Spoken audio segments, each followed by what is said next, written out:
Hello, everyone. My name is Joe Malone. I am a former Special Operations Marine, and I now spend my time teaching people how to be safe against violent crime.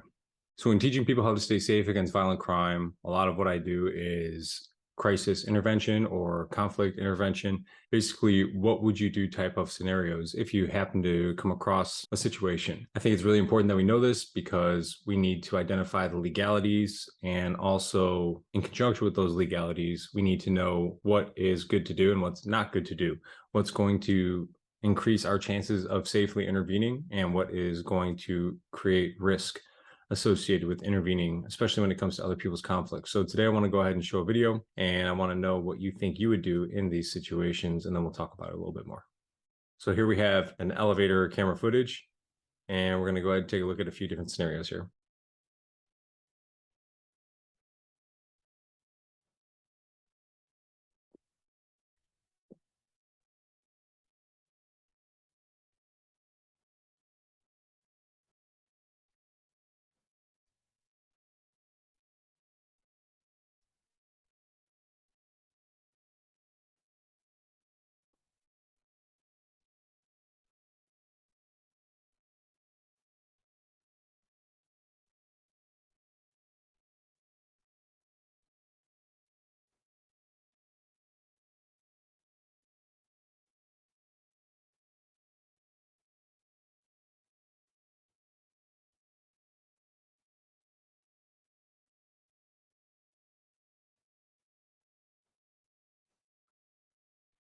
All right, so let's go ahead and talk about this a little bit, because I've already seen enough of this. Now, this guy and this girl are on this elevator, and I understand it's one thing because you don't know who this person is, this girl is holding this baby. But the moment she turns around and says, did you just touch me? That's definitely a huge red flag. What happens often is that, especially predatory criminals, will do what they call a penetration test, or some sort of, basically what they're trying to do is determine what they can get away with. So you see this a lot with like stalkers, domestic abuse, something like this, like sexual assault, which I would definitely determine this to be a form of sexual assault, where he's touching her, grabbing her hair, and then ultimately touching her child. That's what's going to take place when they call like the escalation of behaviors. So he initially starts touching her arm, touches her hair, touches the baby, starts smelling her hair, and he's noticing that the people in the elevator aren't doing anything. Let's talk about what's happening neurologically inside of our brain, and then biochemically whenever we're confronted with a situation like this. So when the guy initially touches the girl, and the bystanders witness this, there's this moment of shock. Especially if you've never been exposed to this type of a situation before, you're going to have to process what's taking place in the brain. It's something that I call, but it's something that's called the reflex arc, where the sensory input coming into our body, being registered and deciphered or coded within the brain, that amount of time that's taking place between realizing or touching or seeing this event and registering what is actually happening within the brain is what's known as the reflex arc. Now, the amount of time that it takes for us to also spit out our reaction physically is what's known as the reflex gap. And so that's going to be the first reason why there's some sort of time delay. On top of that, we're also trying to figure out, is this a joke? Does this person know that person? Because it's such an egregious and obvious offense that we almost don't think that somebody would do that in front of us. But when you look at what happened in Philadelphia about a year ago, a woman was raped on a CTA train for over 45 minutes. Nobody even called 911 right in front of it. It made 12 stops, and this woman was being raped in front of everybody, and nobody even intervened whatsoever. So that's going to be the first initial reaction. Now, after he goes back and does it again, and we're starting to realize that this is a real scenario, this guy does not know this girl, and then he's even touching her baby, we start to get fearful, and our body starts to initiate what's known as the sympathetic nervous system. The sympathetic nervous system is a part of the autonomic nervous system, which is composed of two pieces, sympathetic and then the parasympathetic. In this case, we're going to talk about the sympathetic and how it affects us biochemically and neurologically, and what we could do to kind of mitigate its effects so that we could perform well in times of great stress. The sympathetic nervous system is responsible for, in this case, we'll keep it simple, fight or flight. Now, there's all sorts of different studies out there, fight, flight, freeze, fawn, whatever. But what we're going to just talk about here today is its response in the fight, flight, or freeze categories. So whenever we're perceiving an incident like this, we know that it's pretty serious, and our brain has the center called the amygdala, which is known as the fear response center in the brain, and that's going to receive information 2 times faster than the neocortex, which is the outermost evolved portion of the brain where we think logically and critically. When information is passed into the amygdala and it starts to identify things as something to be fearful of because there is a perceived threat against our well-being, or potentially perceived threat against our well-being, in this case, intervening within the sexual assault, it's going to start to pull in blood from the extremities, increase the epinephrine, adrenaline, cortisol, chemical release within the body. Chemicals are released from the pituitary glands and the adrenal glands. We're basically going into this high energy, high intensity moment. Now, the reason why our brains do this to our body is because it helps keep us alive. So back in the day, if we were running from an animal, or if an animal was coming to attack us, or even another human being was coming to attack us, you get this boost of adrenaline, epinephrine, and many other chemicals, and then you're able to do these superhuman things, which is why moms can lift cars off of babies. As we're witnessing this take place, we're starting to perceive this as reality. So the reflex arc is registering the information. The reflex gap is now coming into effect. How do we want to respond physically to this? Amygdala starts to send signals to the pituitary and adrenal glands saying, hey, we need to start dumping in some chemicals because we're about to ramp up here into a fight, flight, or freeze scenario. Now, as we start to get the feeling of adrenaline, which I'm sure we all have had in our lives during arguments, shaken because we're so upset about something, we're going to lose the ability to think clearly. And we lose the ability to think clearly because thinking logically within a life-threatening situation usually isn't our best option. It's usually action is going to be the best option. To sit there thinking, I wonder what that noise is in the middle of the night for that twig breaking, is what is going to lead us to getting attacked by a lion. However, if we just start to go into immediate super strength fight mode, or if we attempt to go into super strength flight mode, then we are increasing the chances of our survival.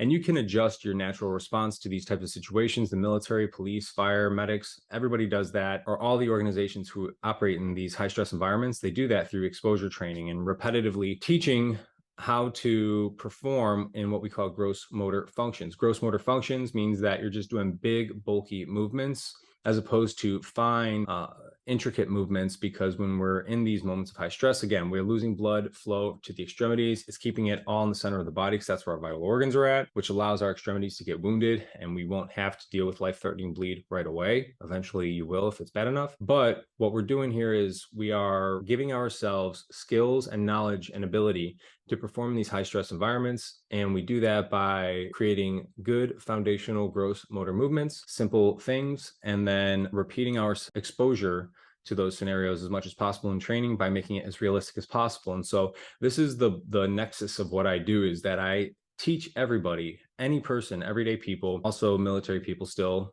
police, law enforcement, medics, but I'm teaching them how to perform good gross motor functions in times of high stress. And we begin in the crawl, walk, run methodology, where initially it's just really slow pace. It's not high intensity training. And then we amp it up as you begin to perform better and better, to the point where we're making it as realistic as possible. And what we're doing when we do that is we solidify the neural pathways in the brain, and we're hardening those neural pathways in the brain so that when it comes time to perform in this moment of great stress, you'll be able to still send signals over those pathways in the brain, even though the other parts of your brain are shutting down into the fight, flight, or freeze mode. When you shut down in that fight, flight, or freeze mode, if you have a hardened neural pathway in the brain, then you're still capable of sending some basic signals over that pathway in the brain, and therefore able to perform well and stay cool, calm, and collected within these situations. And there's a lot of different ways we do that.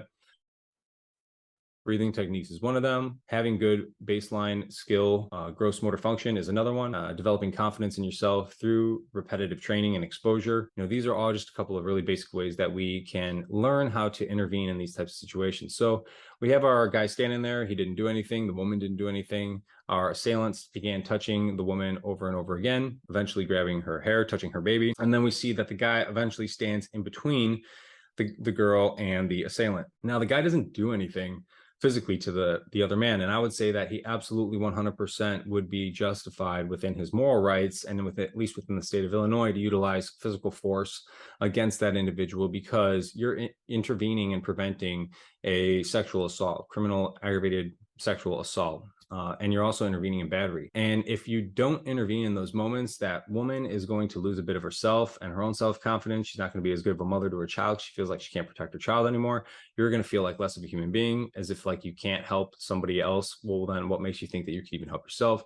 And especially when you look at that guy's size, he was pretty big. He doesn't look like he's a fighter necessarily, but he looks like a pretty big guy who would have at least been capable of handling himself. So taking these things into consideration neurologically, we need to cool down that amygdala, fear center of the brain. We need to reduce the amount of adrenaline, epinephrine, cortisol being dumped into the bloodstream. And by doing that, it will allow us to think more clearly in these times of great stress and intervene with greater success and greater confidence, because we're understanding what's taking place within the body, and we're taking courses and we're educating ourselves on ways to reduce those effects within the body, therefore creating a good opportunity to intervene. People seem to always be really hesitant to stand up for one another. And I agree when it comes to domestic abuse related issues, like a couple that knows each other, you need to be a little bit hesitant before getting involved with those, because a lot of the times a guy could be beating the crap out of his wife or his girlfriend, and then you go in to help, and then the girl will actually turn on you along with that man. So that's something to be aware of. But in this case here on an elevator where it's just some creep who's touching on a girl, I think that immediate intervention would be warranted. So the initial touch, dude, stop, I don't know you. Right here, I would have probably asked this woman, hey, are you okay? Do you know this guy? And if he would have touched her again, I would have punched him right in his mouth. Now, touching the baby, this is absolutely insane. I absolutely 100% at this point would have been pinning this guy to the wall, pinning him to the ground, waiting for that elevator open. I would have thrown him off that elevator, had, my accomplice, my wife, or whoever that is, my friend, call 911, or this woman even call 911, because she's obviously going to need to be the one who files the report. But this is well beyond assault.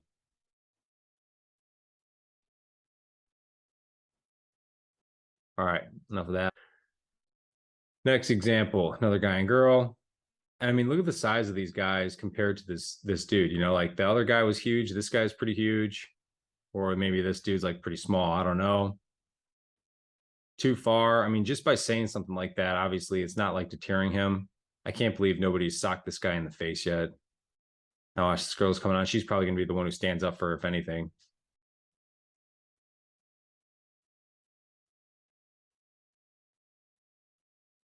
This is insane to me that nobody's doing a single friggin' thing. And they just get off. This guy has a child with him, all tatted up. I mean, what I would do if somebody was touching my child, oh my God. And look, they just leave. They just leave her on there. We could get raped.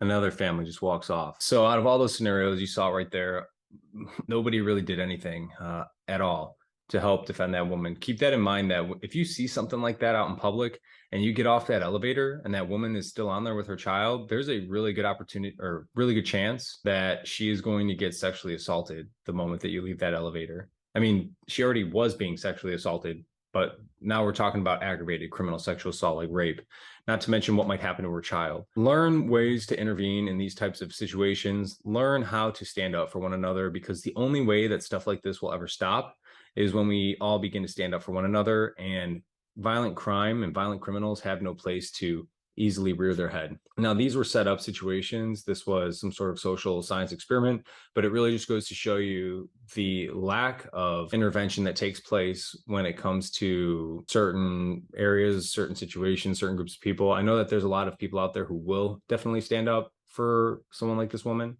but make sure that you're learning the proper and safe ways to do so, so that you're setting the proper example for your children, that you're living a life that is one of service to your fellow humans, and that will contribute to a greater, safer society. A couple of things just to remember from today's video is that when we begin to perceive fear, we're going to start to get adrenaline, epinephrine, cortisol dumped into the body from those glands from fear that is perceived by the amygdala. And when that happens, we do not think as clearly as we do normally. So by breathing well, having good training, knowing how to take care of yourself, knowing how to use personal safety and defense tools, because pepper spray could have been a really great option in this scenario here. All those things together are going to help create greater confidence within oneself when it comes time to intervene in these types of situations. And you could honestly save somebody's life. You could save your own life, your child's life, somebody else's life, just by knowing how to properly intervene in these types of situations. So don't ever assume that something else is going to happen to intervene in that moment. When you're there, then you're there for a reason. So know how to protect yourself and others so that we can all provide what I like to call the blanket of safety effect for one another. All right, everyone. Thank you very much. Take care. Stay safe. Always be kind. If you have any questions, leave them in the comments. Let me know. Goodbye.